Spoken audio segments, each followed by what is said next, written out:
अस्सलाम वालेकुम वरहमतुल्लाहि वबरकातुहू। हाँ जी, क्या हाल चाल है जी? सब लोगों के ठीक ठाक हैं? कैसी तबीयतें हैं और कैसे मिजाज हैं? कल क्या पढ़ा था? कल के बारे में थोड़ा सा बताएं, फिर उसके बाद आज का टॉपिक जो है वो स्टार्ट करते हैं जल्द से जल्द। आज का टॉपिक भी बड़ा इम्पोर्टेंट है। स्पीड ऑप्टिमाइजेशन के हवाले से एक दो स्किल्स अभी नई ऐड हुई हैं हमारे स्किल सेट के अंदर। जैसे आई थिंक सो कल हमने माइग्रेशन के बारे में बात की है कि माइग्रेशन कैसे होती है एक वेबसाइट की from one host to another. और इसके साथ साथ कुछ और चीज़ें थी जो हम मिस कर रहे थे, उसको हमने ई कॉमर्स के हवाले से फोकस किया है। जैसे फेसबुक के ऊपर हमने इसकी ऑडियंस कैसे टारगेट करनी है, और एड क्रिएशन के हवाले से थोड़ी सी बातें जो है वो पढ़ी हैं। जो फेसबुक ऑडियंस टूल है, फेसबुक का जो ऑडियंस इंसाइट्स है, उसके लिए और एडवांस लेवल पे आप लोगों को जो एक ट्रेनर मैं रेकमेंड कर देता हूँ, जॉन लूमर। तो आप गूगल पे लिखेंगे तो सबसे पहले उसकी वेबसाइट आ जाएगी, learn Facebook ads with Jon Loomer. आप इसके ऊपर क्लिक करें तो उसके आप मेन लैंडिंग पेज के ऊपर चले जाएंगे। तो टेक माई स्टार्टर क्विज के ऊपर नहीं जाना आपने, ये है जी आपका ट्रेनिंग। ये ट्रेनिंग के अंदर फेसबुक पिक्सल है, पावर हिटर्स हैं, अबाउट, मेंबरशिप, साइन अप करें, ये वाला। ठीक है। How we can help, free video series, ये फ्री है जी, इसको थोड़ा सा देख लें। 20 वीडियो सीरीज है उसके हवाले से।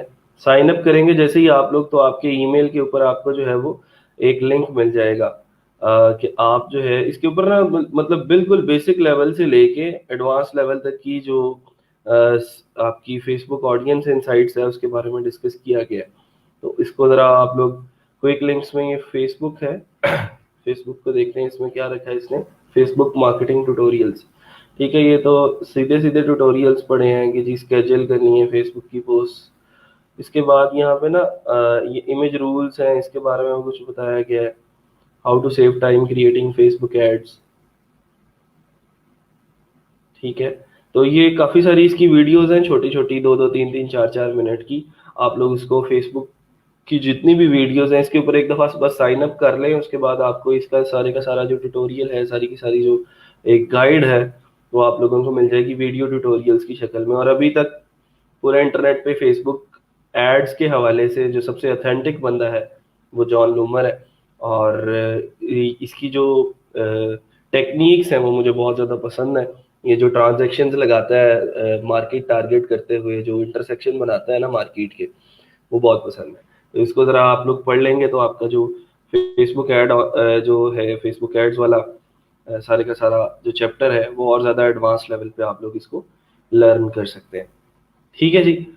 कल माइग्रेशन के बारे में पढ़ा था, तो माइग्रेशन के बारे में थोड़ा सा मुझे बताएं कि कल किसी ने ट्राई करके देखा है कि उसके अंदर हमने जो चीज़ें पढ़ी थी वो कौन कौन सी थी, और कैसे कैसे हमने वो जो है उनको डिस्कस किया था। कितने लोगों ने खुद से ट्राई किया उसको, या उन्होंने लोकल होस्ट से लाइव सर्वर पे अपनी साइट को ट्रांसफ़र करने की कोशिश की हो, या लाइव से लोकल पे आए हों, या लाइव टू लाइव, या फिर लोकल टू लोकल। किसी ने ट्राई किया?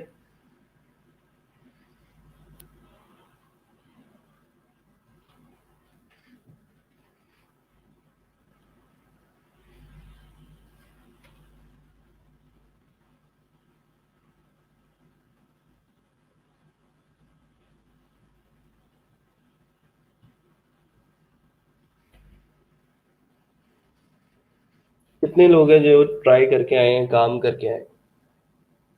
पहले मुझे ये बताएं, फिर उसके बाद हम अगले लेक्चर की तरफ चलते हैं।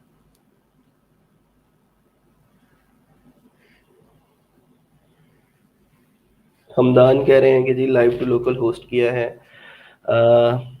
जिशान कह रहे हैं यस सर, और मैंने गिग भी लगा ली। Very good, yes sir, try भी की है और गिग भी लगा दी। बस यही मैं चाहता हूँ कि आपने जो है जो जो स्किल सीखते जाना है, उसकी जो गिग है वो लाजमी साथ साथ प्लेस करते जाना है, और उसकी जो बायर रिक्वेस्ट है उसको भी फोकस करते जाना है आपने।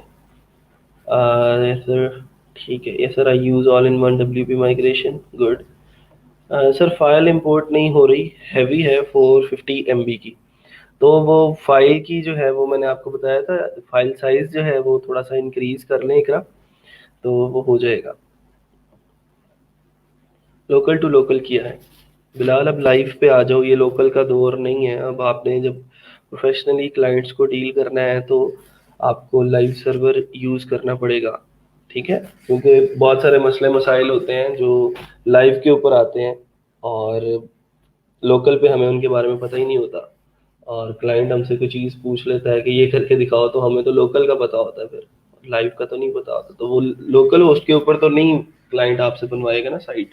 तो उसके लिए फिर आपको लाइव का थोड़ा बहुत नॉलेज जो है वो लेना पता होना चाहिए कि बग फिक्सेशन कैसे होगी, फाइल साइज जो है वो maximum file upload size increase करना है कहाँ से होगा, एग्जीक्यूशन टाइम इंक्रीज करना है कहाँ से होगा, ठीक है। इस तरह की छोटी छोटी सी चीज़ें होती हैं। एसएसएल इशू करना है आपने, या फिर कोई और प्रॉब्लम आ जाता है जो सी पैनल से, जैसे डेटाबेसिस के अंदर कोई टेबल शेबल क्रिएट करने की बारी आ जाती है, तो ये चीज़ें जो है वो सी पैनल से आप लोग हैंडल कर सकते हैं। लाइव टू लाइव किया है, वेरी गुड जी। हाफिज उमैर जामी साहब हैं, इन्होंने भी लाइव टू लाइव जो है एक साइट की माइग्रेशन की है, ठीक है जी। तो ये बहुत कम रेशो है, फिर भी स्टूडेंट्स की रोज़ाना कोई 40-50 स्टूडेंट्स क्लास लेते हैं, और सीन तो आई थिंक सो के 100 से ज़्यादा होते हैं, तो फिर भी कोई 4-5 लोग जो हैं वो काम कर रहे हैं, इम्प्लीमेंट कर रहे हैं। I can guarantee them only कि ये जल्द कामयाब हो जाएंगे उन लोगों से जो अभी इम्प्लीमेंटेशन नहीं कर रहे हैं, और वो सोच रहे हैं कि जब हम ट्रेनिंग ख़त्म कर लेंगे, सारा कुछ सीख लेंगे, तो फिर हम अर्निंग की तरफ आएंगे। ऐसा नहीं होता, आप हमेशा सीखते भी रहते हैं, और उस सीखे हुए हुनर से आप कुछ ना कुछ कमाते भी रहते हैं, ठीक है। तो लर्निंग के साथ साथ ही अर्निंग करनी है। अगर पहले सोचोगे कि बेटा मैं पूरा एक वेब डेवलपर बन जाऊं, पूरा मैं सोशल मीडिया मार्केटर बन जाऊं, डिजिटल मार्केटर बन जाऊं, और फिर मैं इस फील्ड को चूज करूं अपनी जो है वो रोजी रोटी के लिए, तो फिर तब तक उम्र गुजर चुकी होगी, ठीक है। यही उम्र है, और इसी उम्र के अंदर आपके पास एनर्जी है, आपके पास इंथुसियाज्म है, आपके पास जो है वो रिसोर्सेज हैं, इसको यूज करें, और जल्द अज जल्द अपना आप जो है उसको थोड़ा सा फ्लरिश करने की कोशिश करें, क्योंकि टाइम कम है और मुकाबला बहुत सख्त है। इससे पहले कि कोई नया टूल आ जाए और वर्डप्रेस पुराना हो जाए। ठीक है, मैं अक्सर स्टूडेंट्स को कहता होता हूँ कि अब आज ई कॉमर्स के अंदर अपॉर्चुनिटीज हैं। आप 2 साल जो है वो वेट करते हो कि 2 साल बाद मैं कोई ई कॉमर्स का स्टोर खोलूंगा, तो तब तक कितने स्टोर और खुल चुके होंगे, तब तक कितने ज्यादा कंपटीटर्स आपके जो है वो आ चुके होंगे मार्केट के अंदर।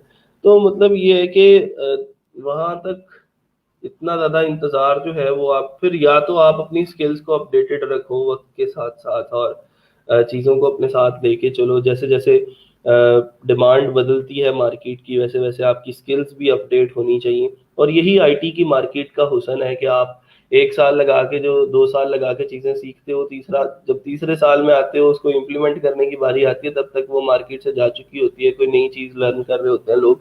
तो थोड़ा सा अपने आप को अपडेटेड रखोगे, जमाने के साथ चलना सीखोगे, तो फिर जो है ये चीज़ें आपके लिए बहुत फायदेमंद साबित होंगी, ठीक है। स्पीड ऑप्टिमाइजेशन की तरफ आते हैं। स्पीड ऑप्टिमाइजेशन क्या है, और स्पीड ऑप्टिमाइजेशन हमारी वेबसाइट के ऊपर कैसे अच्छा या बुरा असर डाल सकती है। सबसे पहले स्पीड ऑप्टिमाइजेशन करने से पहले मैं इसके कुछ जो है वो फवाइद आप लोगों को बयान कर दूं। मैं एक क्लाइंट के साथ जो है उसको मैं सर्विस दे के हटाऊं।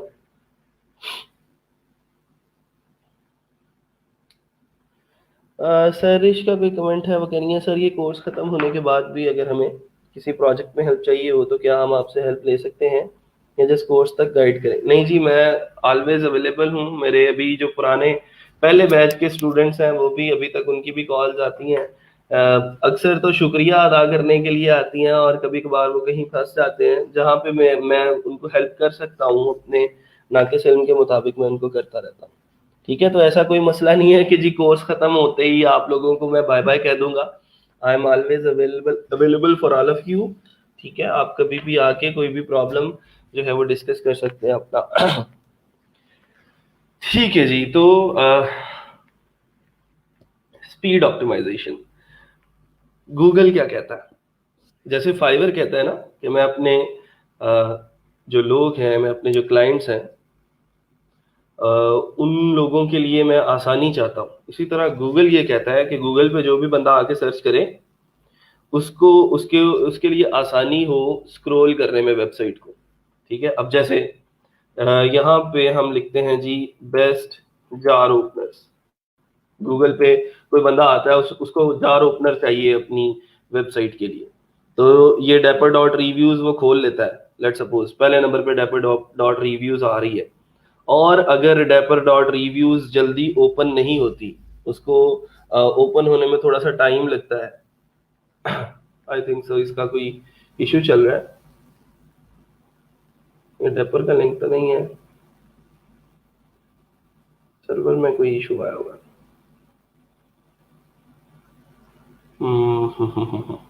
चलें, इसको मैं क्लास के बाद देखता हूँ।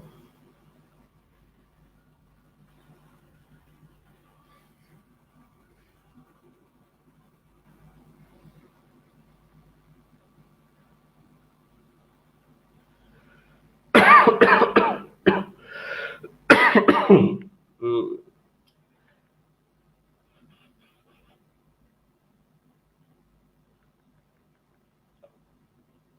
हाँ, ये ठीक है। उसको देखना पड़ेगा कि उस आर्टिकल के अंदर क्या मसला आ रहा है। अच्छा, तो मैं ये बात कर रहा था कि अगर ये पेज जल्दी लोड नहीं होता, इसकी जो इमेजेस हैं वो लोडिंग के लिए टाइम लेती हैं, इसका जो टेक्स्ट है वो नज़र नहीं आता, यूज़र पढ़ते पढ़ते ज़्यादा नीचे चला जाता है और नीचे वाला टेक्स्ट अभी तक ओपन नहीं हुआ, या फिर वो वाइट एरिया आ रहा है उसके ऊपर और पेज जो है वो लोड होता जा रहा है और यूज़र उसको पढ़ नहीं पा रहा, तो इसका मतलब ये है कि गूगल ये कहेगा मुझे कि भाई साहब आपकी जो वेबसाइट है वो जल्दी लोड नहीं होती, तो मैं आपकी वेबसाइट को रैंक क्यों करूं। ठीक है, और रैंक आपकी रैंकिंग मैं क्यों ऊपर लेके आऊं। जब मैं आपको ऊपर रैंक करूंगा तो लोग जो हैं वो जब आपकी साइट पे आएंगे तो उनका यूजर एक्सपीरियंस इतना अच्छा नहीं होगा, उनको जो है वो इंतजार करना पड़ेगा आपकी साइट को लोड होने के लिए। तो यूजर कभी भी वेट नहीं करता। ठीक है, आप अपनी एग्जांपल ले लें, आप कोई वेबसाइट खोलते हैं, 3 से 5 सेकंड आप वेट करते हैं उसको। वैसे तो माशाल्लाह पाकिस्तानी यूजर्स को पता होता है कि उनका इंटरनेट कितना अच्छा है, तो वो तो 10 सेकंड भी वेट कर लेते हैं। लेकिन मैं बात कर रहा हूँ यूएस की मार्केट की, यूरोपियन कंट्रीज की मार्केट की, जहाँ पे इंटरनेट सर्विस प्रोवाइडर्स जो हैं वो ज़रा फास्ट हैं। यहाँ पे तो हमारा पीटीसीएल माशाल्लाह से कोई चीज लोड ही नहीं होने देता।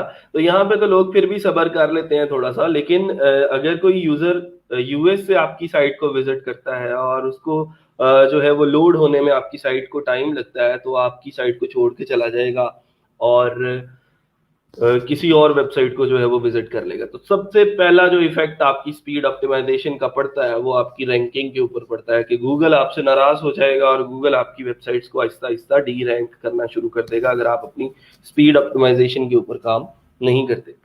दूसरी बात यह है कि इसी फैक्टर को लेके आप अपने क्लाइंट्स को थोड़ा सा डरा भी सकते हैं। डराना कैसे है कि जी आपने कहा कि जी ये आप ये मेरा क्लाइंट है जी, उसके साथ मैं बात कर रहा हूँ और उससे कह रहा हूँ कि सर आपकी जो वेबसाइट है वो जीटी मैट्रिक्स एक टूल है, जीटी मैट्रिक्स के ऊपर जाके आप लोग उसकी वेबसाइट का जो सारे का सारा स्पीड स्कोर है उसको चेक करके बता सकते हैं कि सर आपकी जो वेबसाइट है उसका स्पीड स्कोर इतना है, उसका जो है वो लोडिंग टाइम इतना है। तो आपके जो कंपिटिटर्स हैं उनकी स्पीड ऑप्टिमाइजेशन आपसे ज़्यादा अच्छी है, उनकी वेबसाइट आपसे जल्दी लोड हो जाती है और उसका जो लेआउट है वो बड़ा अच्छा है और यूज़र को जो है उसके ऊपर विजिट करने में बड़ी आसानी होती है। तो उनके सेल्स इस वजह से आपसे ज़्यादा हैं क्योंकि उनका पेज जल्दी लोड हो जाता है। तो आप जैसे वो इंश्योरेंस वाले करते हैं ना, आपका बीमा करने आते हैं कि सर आप मर जाएंगे तो आपके बच्चों का क्या होगा, तो हम भी बजाय इसके कि अपनी सर्विस के फायदे बताएं, हम अपने यूजर को डरा दें इस बात से कि अगर आपने हमारी सर्विस ना खरीदी तो आपको नुकसान क्या क्या हो सकता है। दो अप्रोचेज होती है ना, कि एक हम अपनी सर्विस के फायदे बताते हैं, अपनी प्रोडक्ट के फायदे बताते हैं और उसको कहते हैं कि इसको बाय कर लो, और दूसरा तरीका ये होता है कि हम उसको कहते हैं अगर तूने ये बाय ना की तो तुझे ये नुकसान हो सकते हैं। ठीक है, तो हमने इस स्पीड ऑप्टिमाइजेशन वाला जो सेक्शन है उसको हम इस तरह जो है वो लेके चल सकते हैं कि हम उस भाई साहब की ये यहाँ से रिपोर्ट एक जनरेट करेंगे फ्री के अंदर। लेट सपोज उसकी जो वेबसाइट है वो है जी एसईओ ग्रोथ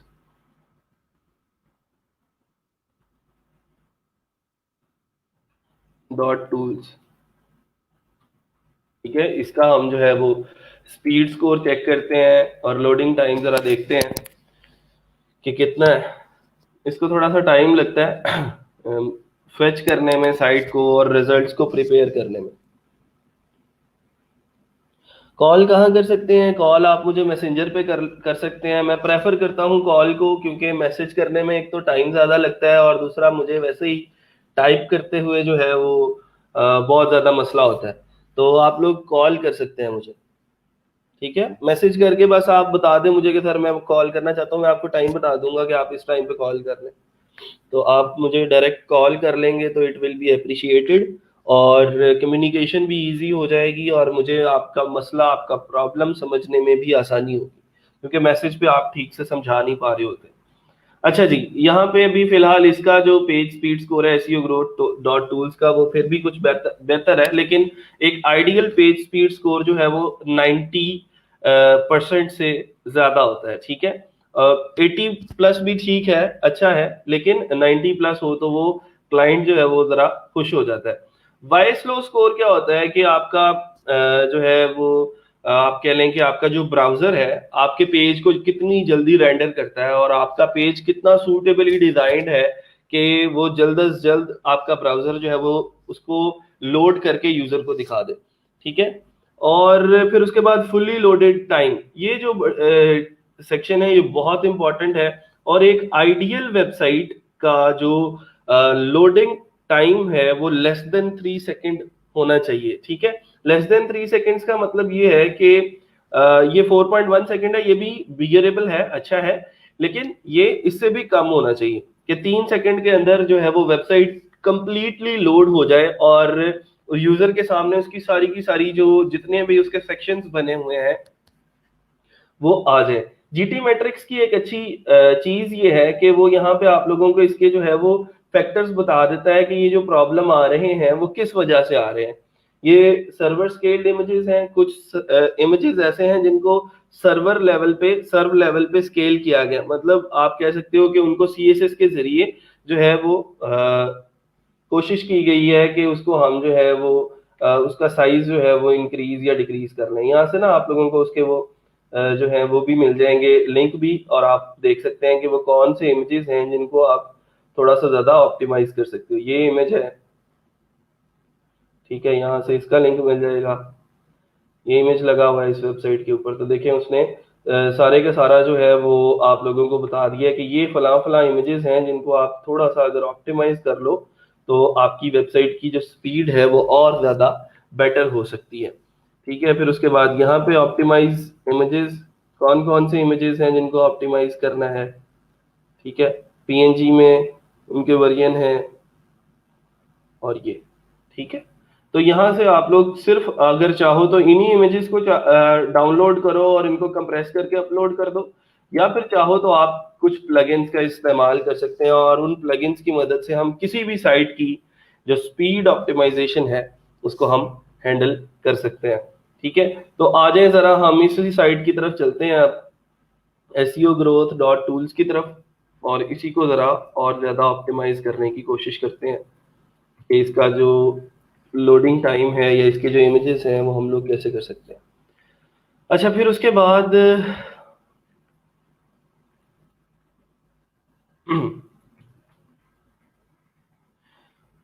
यहाँ पे मैं एक दफा प्लगइन्स लिख दूं, जो जो प्लगइन्स आप लोग यूज कर सकते हैं अपनी वेबसाइट को ऑप्टिमाइज करने के लिए। इनको कहीं सेव करके रखना है सेव कर लें, रिमेंबर करना है याद करना है तो आप लोग याद कर लें। लेकिन हर एक साइट की स्पीड ऑप्टिमाइजेशन जरूरी नहीं है कि एक ही प्लगइन सब साइट्स के ऊपर चल जाए। हर एक साइट के अंदर कोई ना कोई नया मसला हो सकता है, कोई नया प्रॉब्लम हो सकता है, नई जगह पे मसला हो सकता है। तो आप लोग इन प्लगइन्स में से कोई भी प्लगइन इस्तेमाल कर सकते हैं और अपनी वेबसाइट की जो स्पीड है उसको ऑप्टिमाइज कर सकते हैं। तो एक सबसे पहले, सर इसकी रिपोर्ट एक्सपोर्ट भी हो सकती है? हाँ जी बिल्कुल हो सकती है। ये आपके पास यहाँ पे ये डाउनलोड पीडीएफ करने का ऑप्शन है, आप लोग डाउनलोड करेंगे पीडीएफ तो आपको एक पीडीएफ रिपोर्ट जो है वो डाउनलोड कर देगा फ्री में। अच्छा, WP, मैं प्लगइन्स की बात कर रहा हूँ, और जो प्लगइन्स आपने स्पीड ऑप्टिमाइजेशन के लिए यूज करने हैं किसी भी वर्डप्रेस वेबसाइट वेब की जो है वर्डप्रेस वेबसाइट की स्पीड ऑप्टिमाइजेशन के लिए। WP फास्टेस्ट कैशे, ये एक प्लगइन है। फ्री वाला वर्जन तो इसका काम करता ही करता है, लेकिन इसका जो प्रीमियम वर्जन है WP फास्टेस्ट कैशे प्लगइन का, वो बहुत जो है वो काफी हद तक जो सारे के सारे प्रॉब्लम्स हैं उसके वो रिजॉल्व कर देता है। मैं अगर यहाँ पे WP फास्टेस्ट कैशे,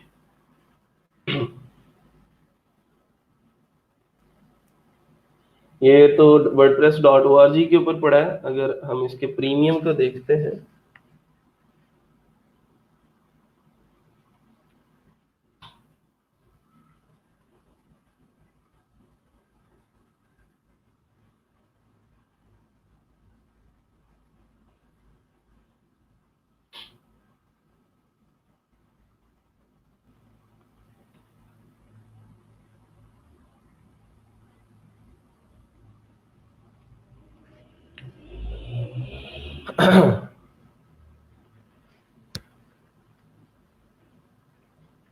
ये एक और प्लगइन है WP रॉकेट के नाम से। तो इन्होंने इसको कंपेयर किया हुआ है कि इनका अगर कंपैरिजन करें तो किस में क्या चीज़ें अच्छी हैं और किस में क्या चीज़ें जो है वो अच्छी नहीं है। तो WP फास्टेस्ट कैशे अगर आप कर रहे हैं तो फिर दोनों नहीं करने, इन दोनों में से एक करना है, WP रॉकेट और WP फास्टेस्ट कैशे में से। ये सिर्फ 99 सेंट्स का इन दोनों की प्राइस में फर्क है। ठीक है, ये जरा 99 सेंट्स महंगा है, $50 बनते हैं और ये $49 बनते हैं। ये इसका कंपैरिजन दिया हुआ है। और ये WP फास्टेस्ट कैशे की वेबसाइट है, आप लोग इससे भी डाउनलोड कर सकते हैं। इसका जो फ्री वाला वर्जन है वो तो आप लोगों को मिल ही जाएगा ना। ये इसके फीचर्स हैं, लोकेशंस, ये इसकी आई थिंक सो प्राइस है, buy a one time fee package. और ये जो गोल्ड है 5 लाइसेंस, इसके $175 के अंदर है।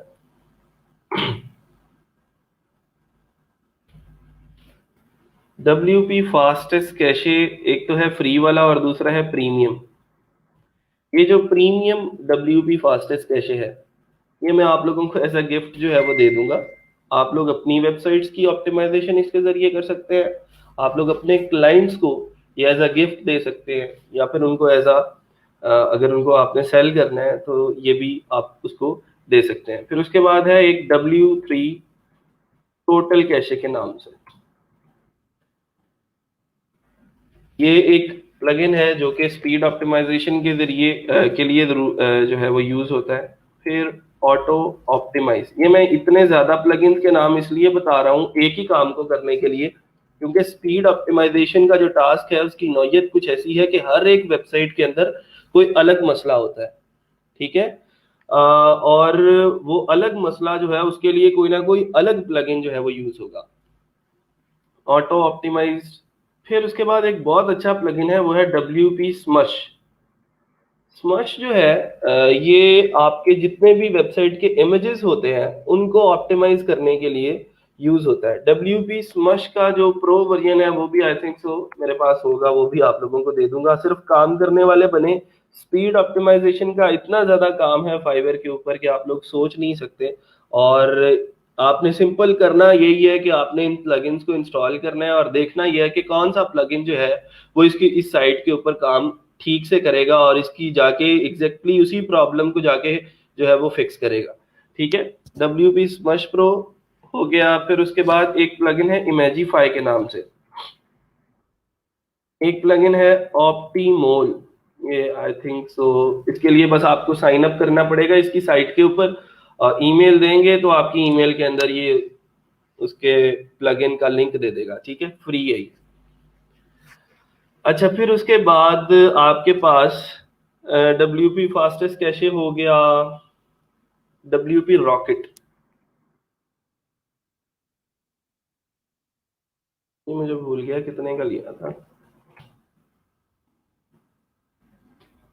ये भी हाँ $49 लिखा था ना, लेकिन ये तो महंगा था आई थिंक सो। मुझे क्यों महंगा पड़ा? उधर $49 था आई थिंक सो, वो ज्यादा लाइसेंसेस थे। हाँ ये देखो, 1 ईयर वाला जो है वो एक वेबसाइट के लिए वो $49 का है, और ये अनलिमिटेड वेबसाइट्स वाला है हमारे पास। वो है $249 में। ये आप लोगों को जो है वो सारी की सारी चीजें मिल जाएंगी।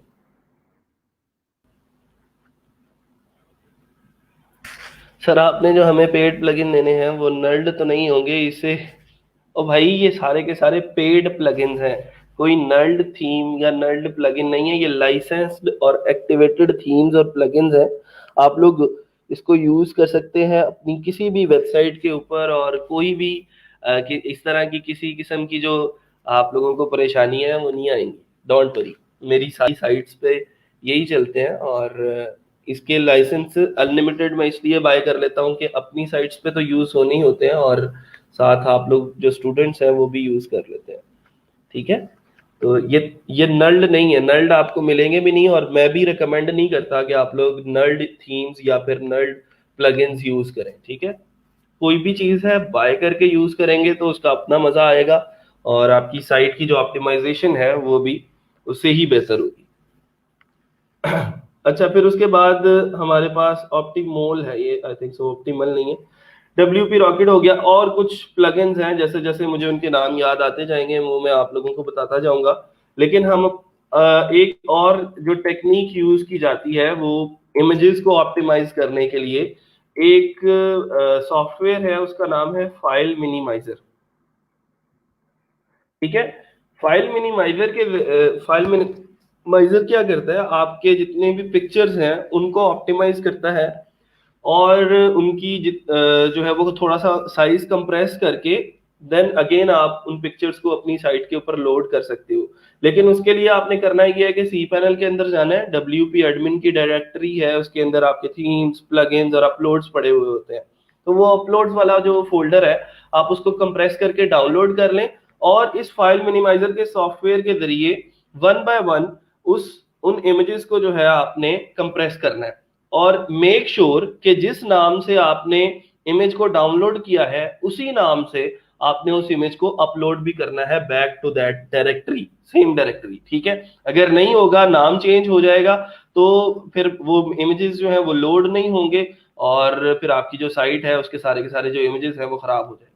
ठीक है, तो मेक श्योर फाइल मिनिमाइजर कभी कभी क्या करता है कि जब आपकी किसी भी फाइल को मिनिमाइज करता है तो उस फाइल के नेम के साथ वो अपनी कोई एक्सटेंशन या अपना नाम लगा देता है। तो आप लोगों को वो फिर नाम जो है वो या तो वन बाय वन रिमूव करने पड़ेंगे, या फिर उसकी सेटिंग्स के अंदर एक ऑप्शन होता है कि आप जो है वो बगैर जो है वो किसी भी चीज के बगैर नाम चेंज किए आप उसके जो इमेजेस हैं फाइल मिनिमाइजर से डाउनलोड कर लें।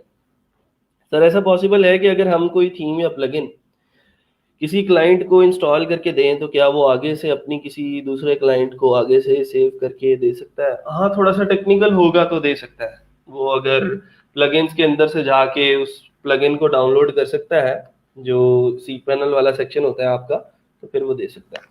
अच्छा, बहरहाल तो फाइल मिनिमाइजर का ये सॉफ्टवेयर है, ये प्लगइन नहीं है। ये फाइल मिनिमाइजर का प्लगइन ना ढूंढते रहना आप। फाइल मिनिमाइजर का एक सॉफ्टवेयर है, वो फाइल हिप्पो से डाउनलोड कर सकते हैं आप। फाइल हिप्पो एक वेबसाइट का नाम है जहाँ से आप लोग सॉफ्टवेयर वगैरह जो है वो डाउनलोड कर सकते हैं अपने कंप्यूटर के लिए। तो उससे आप फाइल मिनिमाइजर को डाउनलोड करके उसके जरिए आप लोग किसी एक इमेज को पहले ऑप्टिमाइज करके देखें कि वो उसका नाम तो चेंज नहीं करता, और अगर नाम चेंज कर रहा है तो आप उसको थोड़ी सी सेटिंग्स देखें कि आप किस तरह उसका जो है वो बगैर नाम चेंज किए फाइल मिनिमाइजर के को जो है वो यूज कर सकते हैं।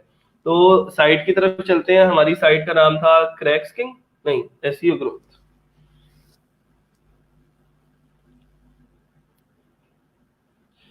सर कैसे पता चलेगा कि ये प्लगइन काम कर रहा है हमारी साइट पे या नहीं, और स्पीड ऑप्टिमाइज हुई है या नहीं? देखें, आपने स्पीड ऑप्टिमाइजेशन करने से पहले इसका स्कोर चेक कर लिया एक दफा। अब जैसे ही जो है वो आप कोई प्लगइन इंस्टॉल करते हैं और उसके जरिए अपनी साइट को ऑप्टिमाइज कर लेते हैं, तो दोबारा से आके आप इसका रीटेस्ट कर लें। जब रीटेस्ट करेंगे तो इसकी जो स्कोर है अगर इंप्रूव होता है, इसका मतलब उस प्लगइन ने काम किया है आपकी साइट के ऊपर। ठीक है,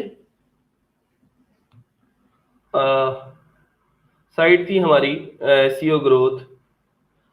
इसके ऊपर मैं प्लगइन्स के अंदर जा रहा हूं और ऐड न्यू कर रहे हैं हम।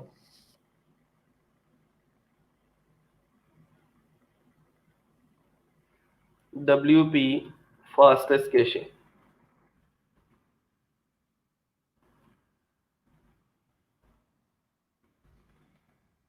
ठीक है। अच्छा, ये ऑलरेडी एडिट है, मैं इसको अपडेट कर रहा हूँ। आई डोंट नो कि इसका प्रीमियम इसके ऊपर मैंने किया है या नहीं, वो चेक कर लेते हैं, और साथ ही इसका जो प्रीमियम वर्जन है वो भी इंस्टॉल कर लेते हैं।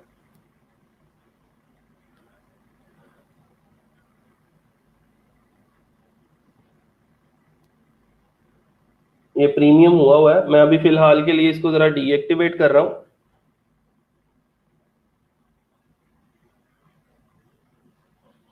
और ये है हमारा WP फास्टेस्ट कैशे, उसको भी हम कर रहे हैं डीएक्टिवेट। यहाँ पे आके इसको जरा रीटेस्ट कर लेते हैं और चेक कर लेते हैं कि अभी फिलहाल उस प्लगइन के बगैर उसकी जितनी भी ऑप्टिमाइजेशन है वो किए बगैर इसकी जो रिजल्ट्स हैं वो कैसे हैं, और कितनी जो है ये साइट लोड हो रही है हमारी, कितने टाइम के अंदर, और स्पीड स्कोर क्या है उसका।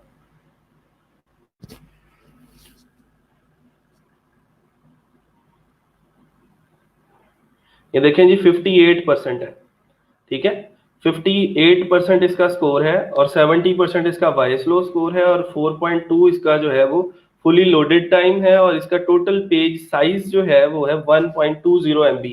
ट्राई करेंगे ये MBs की बजाय KBs में कोई डिजिट यहाँ पे आ रहा हो। Sir, does the size of the WP media library slows individual load time? जी हाँ, बिल्कुल। आपका जो इमेजेस हैं, जितने ज्यादा हैवी किस्म के इमेजेस यूज करोगे ना, वो उतना ज्यादा फिर आपकी स्पीड को जो है वो हिट करेंगे। तो उससे बचने के लिए आप जो है वो कोशिश करो कि पहली तो कोशिश यही होनी चाहिए कि जब आप इमेज अपलोड करते हो कोई साइट के ऊपर, तो वो पहले से ऑप्टिमाइज करके अपलोड करो, ठीक है। लेकिन अगर आपने अपलोड कर दिए हैं तो फिर उसके बाद हमारे पास ये स्पीड ऑप्टिमाइजेशन का वे है, जिसको आज हम पढ़ेंगे। जिसमें अभी हमने एक साइट देखी है, उसका जो पेज स्पीड स्कोर है वो है 58%, जो कि 90% या कम से कम 80% से अबव होना चाहिए, और वॉइस लो स्कोर जो है वो है 70%, ठीक है। तो मैं अब वो जो प्लगइन्स हैं हमारे अपने WP fastest cache premium, sorry WP fastest cache, उसको मैं एक्टिवेट कर रहा हूँ पहले, जो फ्री वाला वर्जन है हमारा इसका। और ये हमारे पास यहाँ पे एक इसका सेक्शन बन जाएगा WP फास्टेस्ट कैशे का। मैं इसके ऊपर क्लिक करता हूँ। तो अभी ये देखें, मैं यहाँ से मुझे जो है वो ये 1 बाय 1 ये सारी की सारी चीजें चेक करनी पड़ती हैं, लेकिन कुछ चीजें ऐसी हैं जो यहाँ पे चेक नहीं कर पा रहा मैं। जैसे create cache for mobile theme, ठीक है, reduce the number of SSL queries, more powerful minify HTML, ये वो सारे के सारे आप कह लें कि ऑप्टिमाइजेशन के फैक्टर्स हैं, उनको हम चेक करके यहाँ से सबमिट करेंगे और देन ऑप्टिमाइज कर देंगे, ठीक है। लेकिन अभी ये सारे के सारे फीचर्स हम नहीं कर पा रहे, क्यों? क्योंकि हमारे पास WP फास्टेस्ट कैशे का प्रीमियम वर्जन जो है वो इंस्टॉल्ड नहीं है। तो मैं प्लगइन्स के अंदर जाके उसको भी एक्टिवेट कर लेता हूँ।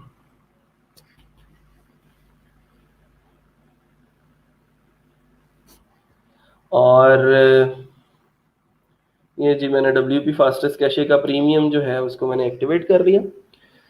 सर इश करिए सर, पिक अपलोड करने से पहले भी हम लोग पिक्स को कंप्रेस कर सकते हैं बजाय दोबारा करने के? जी बिल्कुल, यही सबसे अच्छी टेक्निक है कि आप जो भी पिक्चर अपलोड करें वो जो है आपका जो पिक्चर है वो ऑप्टिमाइज्ड हो। सर पहले पेज स्पीड स्कोर 81 आ रहा था, अब प्लगइन्स डीएक्टिवेट करने के बाद 50 आ रहा है। हाँ जी बिल्कुल, वो इसीलिए आ रहा है क्योंकि WP फास्टेस्ट कैशे जो है उसने वो सारे का सारा उसकी जो स्पीड थी उसको संभाला हुआ था, ऑप्टिमाइज किया हुआ था। मैंने प्लगइन डीएक्टिवेट कर दिए, ठीक है, तो वो फिर दोबारा से जो उसकी परफॉर्मेंस थी वो वापस चली गई। तो सिर्फ डीएक्टिवेट इसलिए किया कि आप लोगों को इसकी जो वर्किंग है वो सिखा सकूं कि कैसे आपने इसकी जो कस्टमाइजेशन है वो करनी है, ठीक है। तो मैं दोबारा से जो प्रीमियम है इसका WP फास्टेस्ट कैशे का प्रीमियम वर्जन, उसको मैं जो है वो दोबारा से उसकी सेटिंग्स के अंदर आता हूँ। तो 1 बाय 1 यहाँ से ना आप लोगों ने सारी चीजें जो है वो चेक कर लेनी है। इसमें से कुछ चीजें होगी जो आपसे कुछ फर्दर ऑप्शंस भी पूछेंगे। जैसे मैं अगर इनमें से दोबारा से किसी को करता हूँ, जैसे जैसे मैंने ये न्यू पोस्ट के ऊपर क्लिक किया, तो वो पूछ रहा है कि क्लियर ऑल कैशे या clear cache of home page only, या clear cache of post categories. मैं कहता हूँ क्लियर ऑल कैशे, ठीक है। तो ओके कर दूंगा इसको यहाँ से, क्लियर ऑल कैशे, ओके, ठीक है। ये देखें, अब यहाँ पे जैसे मैंने इसके ऊपर क्लिक किया तो वो पूछ रहा है कि आपने किन किन चीज़ों को ऑप्टिमाइज करना है। मैंने यहाँ से सबको ही चेक कर दिया। ये टैग्स और अटैचमेंट्स को कर दें वैसे, ठीक है। कस्टम पोस्ट टाइप्स और इनकी ज़रूरत नहीं है। पेजेस पर मिनट, रीस्टार्ट आफ्टर कंप्लीटेड, इसको अभी फिलहाल हम ऐसे ही जो है वो ओके कर देते हैं। तो आप लोगों ने क्या करना है, इन सारी चीज़ों को चेक कर लेना है। ये अब चेक हम क्यों कर पा रहे हैं, क्योंकि WP फास्टेस्ट कैशे का प्रीमियम वर्जन जो है वो हमने कर लिया। सर कंप्रेस करने से तो फिर पिक्सल्स खराब हो जाते हैं। नहीं, इतने ज्यादा भी नहीं कंप्रेस कर देना। एक दफा ऐसा हुआ कि मेरे पास एक स्टूडेंट आया, वो कहता है सर स्पीड ऑप्टिमाइजेशन मैंने की है एक वेबसाइट की, तो उसकी स्पीड जो है वो 100% हो गई। मैं बड़ा खुश हूँ उससे कि यार इसको चलो स्पीड ऑप्टिमाइजेशन करनी आ गई। लेकिन मेरे दिमाग में ना एक डर था। अच्छा, मैंने कहा उसे बोला कि अच्छा तुम ऐसा करो कि अपनी वेबसाइट आप विजिट करके देखो। तो जब उसने अपनी वेबसाइट विजिट की तो वो बिल्कुल ब्लैंक हो चुकी थी और उसकी सारी कस्टमाइजेशन जो थी वो खराब हो चुकी थी। वो इसलिए होता है जब आप टू मच प्लगइन्स का इस्तेमाल करते हो ना, और WP रॉकेट से भी ऑप्टिमाइजेशन कर ली, स्पीड ये जो कैशे प्लगइन है WP फास्टेस्ट कैशे, इससे भी स्पीड ऑप्टिमाइजेशन कर ली, तो वो बहुत ज्यादा ऑप्टिमाइजेशन हो जाती है और आपकी वो साइट के लेआउट को डायरेक्टली जाके हिट करती है और आपकी साइट का लेआउट खराब हो जाता है। ठीक है, स्पीड तो वो 100% कर देगी, जब उसने लोड ही कुछ नहीं करना तो वो फिर 100% ही होगी ना। वो कहता है 1 सेकंड के अंदर लोड हो रही। तो मतलब ये है कि ऐसा नहीं करना कि सारी प्लगइन एक ही दफा डाल दिए, बल्कि आपने वन बाय वन इन चीजों को जो है वो ट्राई करके देखना है। सबमिट किया मैंने इनको, इन चीजों को सबमिट करते हैं और देखते हैं कि कैसी चीजें चल रही हैं। डिलीट कैशे के ऊपर आता हूँ, तो ये इतनी कैशे जो है वो अभी फिलहाल जमा हो चुकी है। मैं यहाँ से कहता हूँ क्लियर ऑल कैशे, और इसकी जो कैशे है वो हम सारी की सारी रिमूव कर देते हैं। मिनीफाइड CSS और JS थी जो, उसको भी हमने रिमूव कर दिया। ये डेटाबेस वाला सेक्शन है। डेटाबेस के अंदर भी जाके ये कुछ इसने कैशे जो है वो डेटाबेसेस की भी रिमूव करने वाली है, उसको भी हम यहाँ से जाके रिमूव कर सकते हैं। आप लोग भी इसको वन बाय वन जो है जाके इन सारे सेक्शंस को रिमूव कर दें, या फिर आप ऑल के ऊपर यहाँ पे क्लिक करें और उसको रिमूव कर दें। तो ये इतना सा काम करने के बाद आपने जो है वो दोबारा से आना है और इसको रीटेस्ट करना है, चेक करने के लिए कि अब इसकी जो ऑप्टिमाइजेशन है वो कहाँ तक पहुंची है। सर पिक्स कैसे अपलोड कर सकते हैं, ऑप्टिमाइज कर सकते हैं अपलोड करने से पहले? तो सर ना, मैंने आपको बताया फाइल मिनिमाइजर का एक सॉफ्टवेयर है, वो यूज कर सकते हो आप लोग जो इमेजेस की ऑप्टिमाइजेशन है उनके लिए। और दूसरा एक प्लगइन है WP स्मश के नाम से। वो जो प्लगइन है वो भी डायरेक्टली आपकी इमेजेस को जाके हिट करता है और उन इमेजेस को जो है वो ऑप्टिमाइज करता है।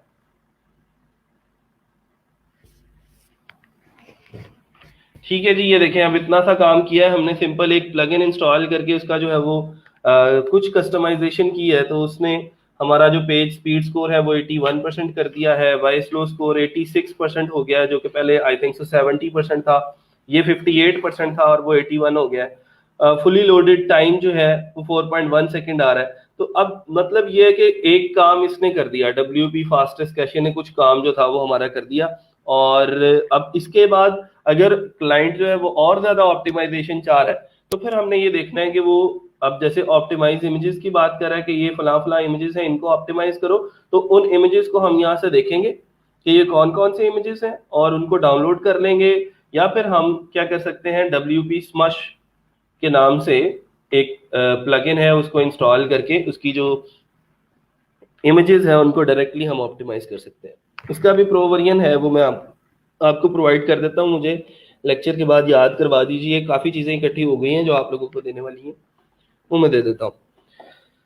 हाँ सर, प्लगइन एक्टिवेट करने से साइट की लुक तो नहीं खराब हो जाएगी? वही मैं बात कर रहा हूँ कि ज़्यादा प्लगइन्स भी नहीं आपने कर लेने कि जी सारे प्लगइन्स यूज़ करके देख लिए एक ही बार में। साथ साथ चेक भी करते रहना है कि आपकी जो साइट है उसकी जो लेआउट है वो तो नहीं खराब हो गया, कि हमने अभी इतनी सारी जो चीज़ें थी जिनके ऊपर टिक किया वन बाय वन, तो उनको हमने टिक करने के बाद चेक कर लेना है कि हमारी जो साइट की लुक है वो, उसके अंदर कोई मसला तो नहीं आया। ठीक है, तो साइट की लुक अगर ठीक है तो इसका मतलब ये है कि आपकी ऑप्टिमाइजेशन हो चुकी है।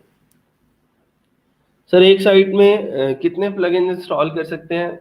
कोशिश करें कि गैर ज़रूरी प्लगइन्स इंस्टॉल ना करें। गैर ज़रूरी प्लगइन्स का मतलब ये होता है कि जो प्लगइन आपका ज़्यादा काम नहीं कर रहा और उसकी मदद, उस मदद से कोई ज़्यादा फायदा नहीं हो रहा साइट को, तो वो प्लगइन आपकी साइट के अंदर नहीं होना चाहिए, डीएक्टिवेटेड फॉर्म के अंदर भी नहीं होना चाहिए, आप उसको डिलीट कर दें, क्योंकि जितने ज्यादा प्लगइन्स होंगे वो भी डायरेक्टली आपकी जो स्पीड ऑप्टिमाइजेशन है उसको जाके ये हिट करेगा।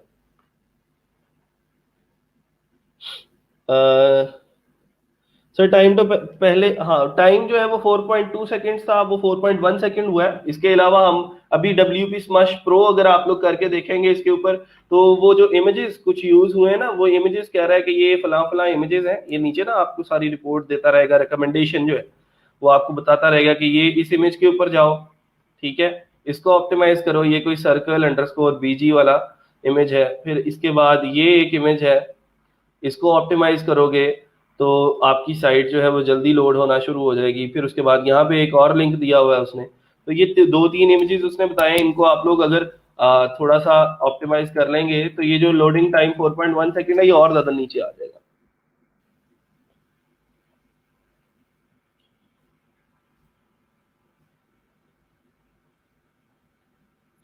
स्पीड ऑप्टिमाइज करने के बाद प्लगइन डिलीट कर सकते हैं? नहीं जी, ये जो प्लगइन स्पीड ऑप्टिमाइजेशन वाले हैं ये आपने डिलीट नहीं करने, क्योंकि इन प्लगइन्स ने आपकी स्पीड ऑप्टिमाइजेशन को संभाला होता है। जैसे मैंने आपको पहले करके दिखाया कि WP फास्टेस्ट कैशे को मैंने जैसे ही डीएक्टिवेट किया तो इसकी ये जो पेज स्पीड स्कोर था ये 58% पे चला गया, ठीक है। तो जो स्पीड वाले हैं प्लगइन्स उनको आपने डिलीट नहीं करना। जैसे वो माइग्रेशन वाला मैंने आपको बताया था ना कि माइग्रेशन करने के बाद जैसे ही आपको वो फाइल मिल जाती है उसकी बैकअप फाइल, तो आप all in one WP migration को रिमूव कर सकते हैं, क्योंकि वहां पे उसका काम खत्म हो गया। उसका काम इतना ही था कि उसने हमें फाइल देनी थी, ठीक है, वो फाइल हमें उसने पकड़ा दी, हमने दूसरे वाले जाके दूसरे वाले सर्वर के ऊपर जो है वो देख ली, जाके उसको अपलोड कर दिया। सर साइट की लुक को आपने कैसे चेक किया है, चेक किया जिससे ये शो हुआ कि लुक्स गुड?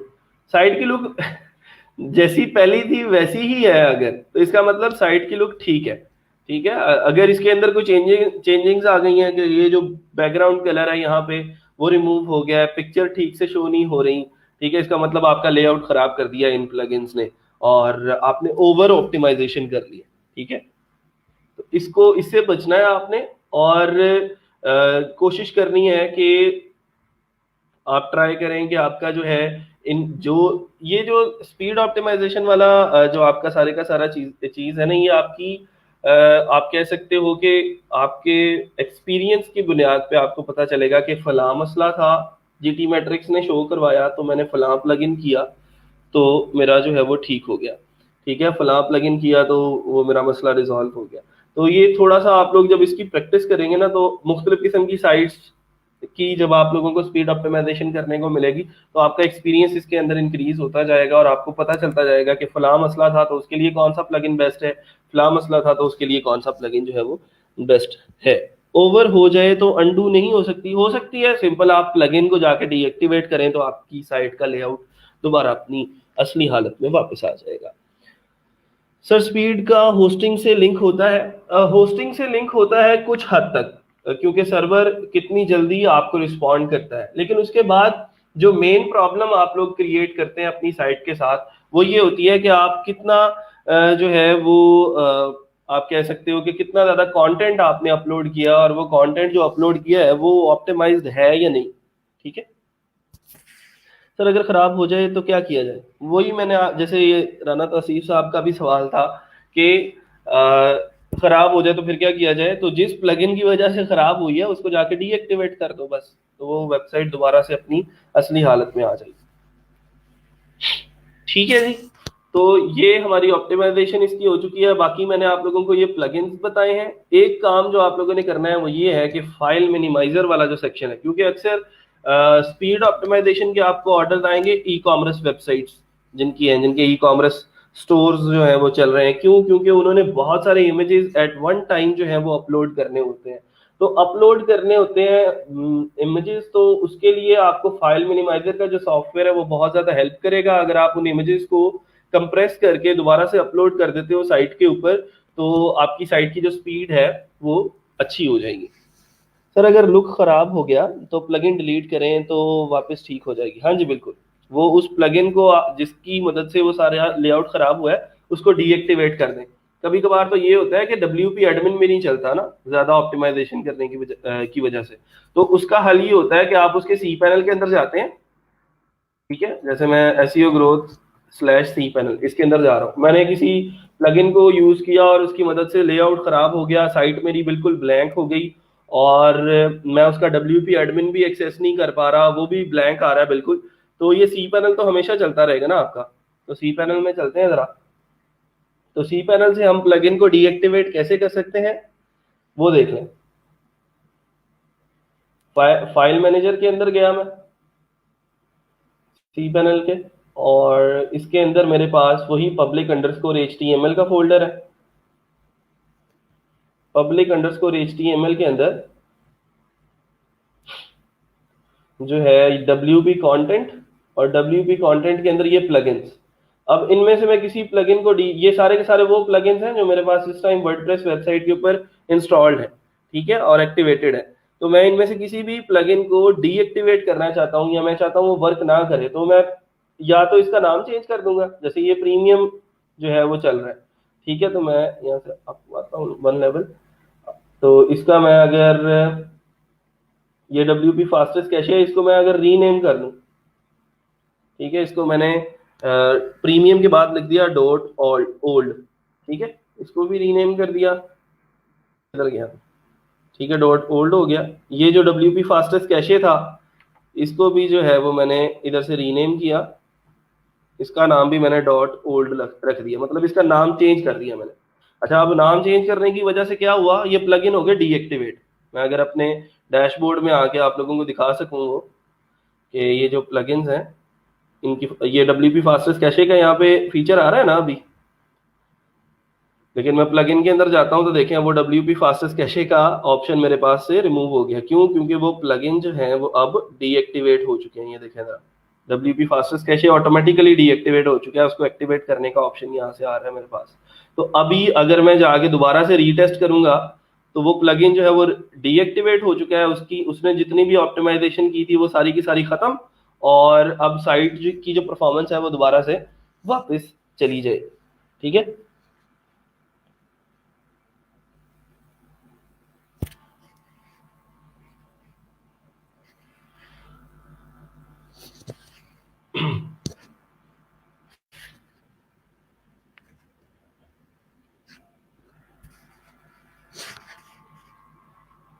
80% और 85% नहीं, रीटेस्ट करो इसको। आई थिंक सो पुराना ही उठा लिया इसने, और उसका टाइम भी कम हो गया है। अच्छा जी, ये अकरम आरिफीन है, वो कह रही है सर आपने कौन सी वेबसाइट बताई थी जिसकी वजह से हम ऑप्टिमाइजेशन के प्लगइन लेने और चेक करने हैं? ऐसी तो मैंने कोई भी साइट नहीं बताई। मैंने ये बताया था आपको कि ये जो GT मैट्रिक्स का टूल है, ये GT मैट्रिक्स का जो टूल है ये आपको आपकी वेबसाइट की जो सारी की सारी परफॉर्मेंस है ये बताएगा कि आपकी वेबसाइट इस टाइम कितने टाइम के अंदर लोड हो रही है और कैसे लोड हो रही है, कितना ज़्यादा जो है वो इसके ऊपर जो है वो लोडिंग टाइम इसका कितना है। और तो दोबारा से अगर मैं एक्टिवेट करता हूँ तो प्लगइन तो मैंने आप लोगों को बताए हैं कि ये फला फला प्लगइन्स हैं जिनकी मदद से आप लोग ऑप्टिमाइजेशन कर सकते हैं। सर इस तरह तो हर पिक जो अपलोड हुई है उसकी करनी पड़ेगी, ऐसा कोई प्लगइन नहीं है जिससे खुद ब खुद पिक ऑप्टिमाइज हो अपलोड के बाद? क्योंकि क्लाइंट एक बार करवाएगा, उसके बाद अगर वो न्यू पिक्स अपलोड करता है तो वो कैसे होगा? सैरिश, मैंने आपको ये प्लगइन बताया ना WP स्मश के नाम से, तो ये ऑटोमेटिकली पिक्चर्स, जितनी भी आपकी नई नई पिक्चर्स आप लोग अपलोड करते रहते हो, तो ये उन पिक्चर्स को जाके खुद ब खुद देखता रहता है और उनको ऑप्टिमाइज करता रहता है, ठीक है। इसको मैं जरा रिफ्रेश कर लूँ, और एक और चीज़ आप लोगों को बता देता हूँ जो हम अभी डिस्कस कर रहे थे। पब्लिक HTML में जाते हैं, WP कंटेंट, और ये हमारे पास प्लगइन्स हैं।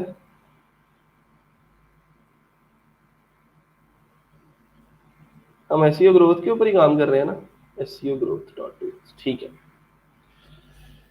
सर नेम चेंज करने की बजाय प्लगइन डिलीट ही कर दें तो? हाँ, प्लगइन डिलीट भी कर देते हैं तो वो भी एक ही बात है, आप लोग उसको डिलीट कर देते हैं तो वो खत्म हो जाएगा, डायरेक्टरी के अंदर उसका सारे का सारा जो काम हुआ है वो रिमूव हो जाएगा। आप इसको यहाँ से इसको सिलेक्ट करें और इसको यहाँ से डिलीट कर दें, ठीक है। तो वो प्लगइन जिसकी मदद से आपकी साइट का जो लेआउट था वो खराब हुआ था, उसको आपने इस डायरेक्टरी के अंदर से रिमूव कर दिया, तो अब वो प्लगइन ही चला गया, तो आपकी जो साइट का लेआउट है वो भी ठीक हो जाएगा।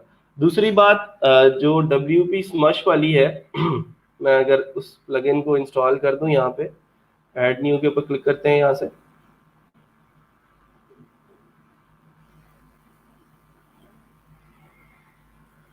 स्मश लिखा है यहाँ पे, smush compress optimize and lazy load images, तो इसको इंस्टॉल कर रहा हूँ। तो ये ऑटोमेटिकली डिटेक्ट करेगा कि आपकी वेबसाइट के अंदर कितने इमेजेस हैं और कितने इमेजेस को ऑप्टिमाइजेशन की जरूरत है, कंप्रेस करने की जरूरत है, और उनको कंप्रेस करेगा। एक्टिवेट किया इसको,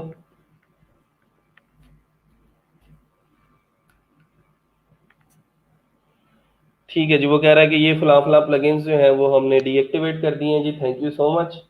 हमने खुद ही डिलीट किया उनको। ये हमारे पास स्मश जो है वो इंस्टॉल हो चुका है, ठीक है। अब और वो WP फास्टेस्ट कैशे जो है वो नजर नहीं आ रहा, तो अभी स्मश के अंदर चलते हैं और इसकी सेटिंग्स देखते हैं कि कैसे कर सकते हैं।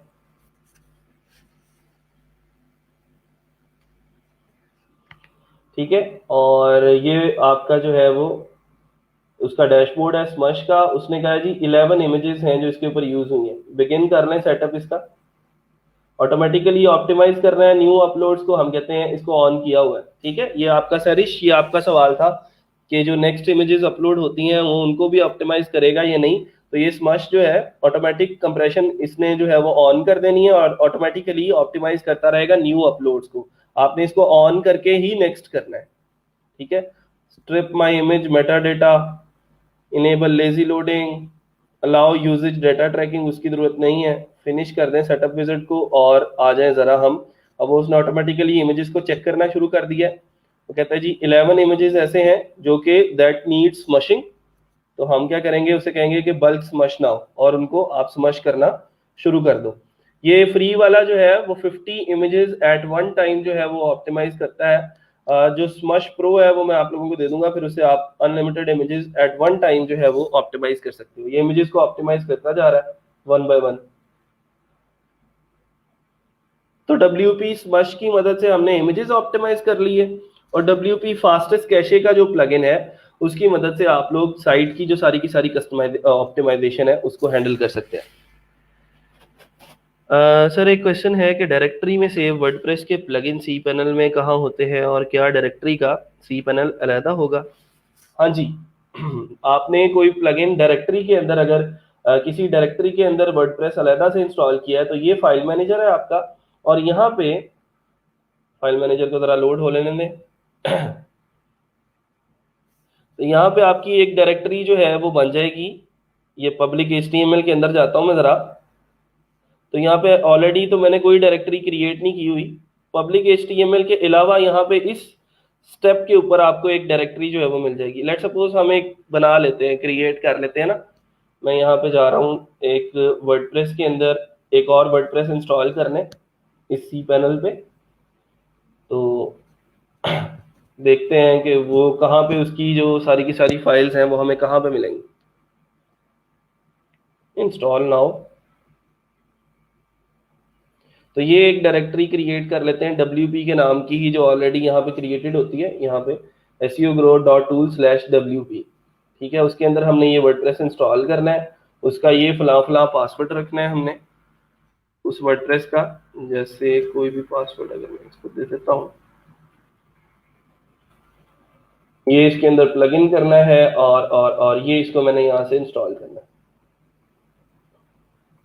अच्छा जी, ये इंस्टॉलेशन हो रही है, और जैसे ही इसकी इंस्टॉलेशन हो जाएगी तो ऑटोमेटिकली हमारा जो है वो एक डायरेक्टरी यहाँ पे हमारे सी पैनल के अंदर क्रिएट हो जाएगी। मैं इस सी पैनल को आके दोबारा से रिफ्रेश करता हूँ, तो WP के नाम की एक डायरेक्टरी यहाँ पे होनी चाहिए जिसको हम लोग जाके देन चेक कर सकते हैं, और उसकी जितनी भी चीज़ें हैं उसको हम लोग खुद से हैंडल कर सकते हैं। पब्लिक HTML के अंदर चलते हैं जो कि हमारी रूट डायरेक्टरी है, और रूट डायरेक्टरी के अंदर ये देखें जी, अब हमारे पास एक WP की डायरेक्टरी जो है वो क्रिएट हो चुकी है। इसके अंदर सेम वैसी ही फाइलें पड़ी हैं जैसी वर्डप्रेस की फाइलें होती हैं। इसके अंदर भी WP कंटेंट की एक फाइल है जिसके अंदर ये प्लगइन्स, थीम्स, थीम्स वही जो बेसिक थीम्स होते हैं 2019, 2017, 2020, ये आप लोगों को यहाँ पे मिल जाएंगे। ये आपके प्लगइन्स हैं, क्लासिक एडिटर का प्लगइन हमने अभी किया था, वो आप लोगों को यहाँ पे मिल जाएगा। ठीक है, तो सी पैनल के जरिए आप लोग ईच एंड एवरीथिंग जो है वो हैंडल कर सकते हो। सर इसका मतलब उसका WP एडमिन भी अलग से लॉग इन करेंगे? बिल्कुल ऐसे ही है। ये देखें आपके पास, अब इसका जो WP एडमिन है उसका लिंक देखें।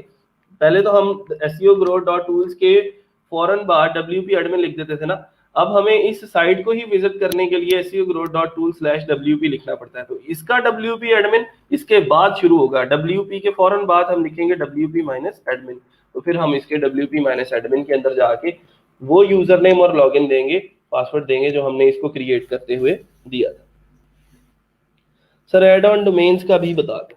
अच्छा जी, ये तो डायरेक्टरी हो गई ना। एड ऑन डोमेन्स क्या होती हैं? सी पैनल में ही दोबारा से वापस जाना है।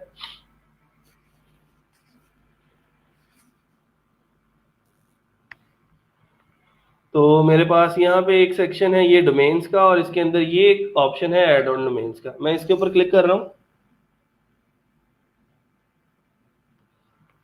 और यहाँ पे वो कह रहा है न्यू डोमेन नेम। आप कौन सी नई डोमेन है जिसको आप अपने इस सी पैनल के अंदर जो है वो अटैच करना चाहते हैं? कोई और नई डोमेन होगी, वो ना तो सब डोमेन होगी ना तो वो डायरेक्टरी होगी, ठीक है। और वो जो है वो एक नई अलग से डोमेन होगी। जैसे एक डोमेन dapper.reviews है, तो दूसरी डोमेन safsky.com है, और मैं safsky.com को भी अगर इसी के अंदर ही जो है वो हैंडल करना चाहता हूँ, इसी सी पैनल के अंदर मैं उसका वर्डप्रेस इंस्टॉल करना चाहता हूँ, तो फिर मैं यहाँ पे जाके सिंपल उसका नाम लिखूंगा dapper.reviews। ठीक है, जैसे ही dapper.reviews लिख के मैं एंटर करूंगा, तो यहाँ से मैं इसको ऐड डोमेन करूंगा, तो मैं यहाँ से इस सी पैनल के अंदर मेरी वो जो dapper.reviews है वो ऐड हो जाएगी, और मैं उस dapper.reviews को इस सी पैनल के जरिए देन उसके ऊपर वर्डप्रेस इंस्टॉल कर सकता हूँ। उसके ऊपर मैं उसकी फाइल मैनेजर की डायरेक्टरी को देख सकता हूँ, उसकी डेटाबेसिस को देख सकता हूँ। इतना सा काम है सिंपल। WP की जगह कोई और नाम भी रख सकते हैं, जो मर्जी नाम रख लो यार। SEOgrowth.tools/info कर लो, SEOgrowth.tools/सपोर्ट कर लो। आपने कोई सपोर्ट का पेज बनाना है अपनी साइट के ऊपर, अबाउट अस का पेज बनाना है, या फिर उसके ऊपर अलग से वर्डप्रेस इंस्टॉल करना है, आपकी अपनी मर्जी है। उस डायरेक्टरी का कोई भी आप लोग नाम रख सकते हैं। बहरहाल हमारा जो टॉपिक था वो था आज का स्पीड ऑप्टिमाइजेशन। स्पीड ऑप्टिमाइजेशन को मैं दोबारा से एक दफा रिपीट कर रहा हूँ। WP fastest cache, the most important plugin for your website की ऑप्टिमाइजेशन के लिए। W3 टोटल कैशे है, ऑटो ऑप्टिमाइज है, स्मश इमेजेस को ऑप्टिमाइज करने के लिए है, इमेजिफाई भी इमेजेस के लिए है, ऑप्टिमल जो है वो ऑप्टिमाइज करता है पूरी की पूरी साइट को। WP रॉकेट एक बहुत अच्छा प्लगइन है जो आपकी पूरी की पूरी साइट की बहुत सारी चीजें जो है वो हैंडल करता है। लेकिन don't use WP fastest cache and WP rocket at the same time. ठीक है, आप स्मश को यूज कर सकते हो कैशे के साथ, लेकिन ये जो दोनों है ना, ये बहुत तगड़े प्लगइन है, रॉकेट और WP फास्टेस्ट कैशे। तो दोनों ही एक दफा पे कर दिए तो साइट का जो लेआउट है वो खराब भी हो सकता है। सर एड ऑन डोमेन की डायरेक्टरी कैसे हैंडल करनी है? सेम वैसे ही जैसे हमने वो डायरेक्टरी क्रिएट की है ना, वैसे ही उसका भी एक फोल्डर बन जाएगा वहां पे, ठीक है, और फाइल मैनेजर के अंदर। तो आप उसको भी सेम वैसे ही हैंडल करोगे जैसे आप बाकी डायरेक्टरी वाले फोल्डर को हैंडल करते हो। ठीक है जी, फिर आज के लिए कोई क्वेश्चन है तो आप लोग पूछ सकते हैं स्पीड ऑप्टिमाइजेशन के अंदर। अब अगला टास्क आप लोगों का ये है कि अपनी अपनी वेबसाइट्स की स्पीड ऑप्टिमाइजेशन करनी है आपने पहले तो। ठीक है, फिर उसके बाद अगला टास्क उससे ये होगा कि इस वीकेंड के ऊपर अब आप लोगों ने अपनी गिग्स को कंप्लीट करना है। मैंने अब इस वीकेंड, इस फ्राइडे मैंने आप लोगों की गिग्स इसीलिए चेक नहीं की कि थोड़ा सा स्किल सेट के अंदर इंप्रूवमेंट हो ले। माइग्रेशन आ गई है, ई कॉमर्स वेबसाइट्स बना सकते हैं, फेसबुक की ऑडियंस टारगेट करके दे सकते हैं लोगों को, फेसबुक ऐड लोगों के लिए चला सकते हैं। फिर उसके बाद स्पीड ऑप्टिमाइजेशन हमने आज पढ़ ली है। तो ये स्किल सेट जैसे जैसे इंप्रूव होता जा रहा है ना, तो अब आप लोगों को वो 7 गिग्स का जो नंबर है वो अब कम लगने लगेगा। तो उसको जरा इंक्रीज करने के लिए अपना लेवल बढ़ाएं। लेवल 1 सेलर जैसे ही आप हो जाएंगे, देन आप 10 गिग्स जो है वो लगा सकते हैं फाइबर के ऊपर, और काफी अच्छी अपॉर्चुनिटीज वहां पे आप लोगों को मिल जाएंगी। तो थोड़ा सा अब ये है कि स्किल के ऊपर फोकस करें। स्पीड ऑप्टिमाइजेशन का जो स्किल है, जितना ज्यादा तजर्बात आपके होंगे उतना ज्यादा आपको इसके अंदर लर्न करने को मिलेगा। हमने तो आज एक वेबसाइट को स्पीड ऑप्टिमाइज करके देखा है ना, सजाद कह रहे हैं सर जीटी मैट्रिक्स पे रिजल्ट दिखा दें आफ्टर स्मश। अच्छा सजाद, ऐसा है मैंने स्मश तो कर दिया है, लेकिन वो जो फास्टेस्ट कैशे है उसको मैंने रिमूव कर दिया था, लेकिन फिर भी चलो देख लेते हैं कि कोई इम्प्रूवमेंट आई है या नहीं। फास्टेस्ट कैशे को रिमूव किया है और स्मश को जो है उसने सिर्फ इमेजेस को हैंडल किया है। देखते हैं। टोटल 7 बना सकते हैं सर गिग्स। हाँ जी, एज अ न्यू सेलर आप 7 क्रिएट कर सकते हैं, लेकिन जैसे ही आप लेवल 1 के सेलर हो जाएंगे, अगली स्टेज पार हो जाएगी आपकी, तो फिर आप जो है वो 10 गिग्स लगा सकते हैं। ये लें जी, 91% पे चला गया स्कोर। जैसे ही हमने स्मश किया है ना, तो अब स्कोर हमारा 91% पे चला गया। लोडिंग टाइम इंक्रीज इसलिए हुआ है क्योंकि हमने वो जो WP फास्टेस्ट कैशे था, वो लोडिंग टाइम को हैंडल कर रहा था, वो हमने डीएक्टिवेट कर दिया। तो उसको जैसे ही आप लोग इंस्टॉल करेंगे तो उसने इसको और ज्यादा नीचे ले आना है इस टाइम को। ठीक है जी।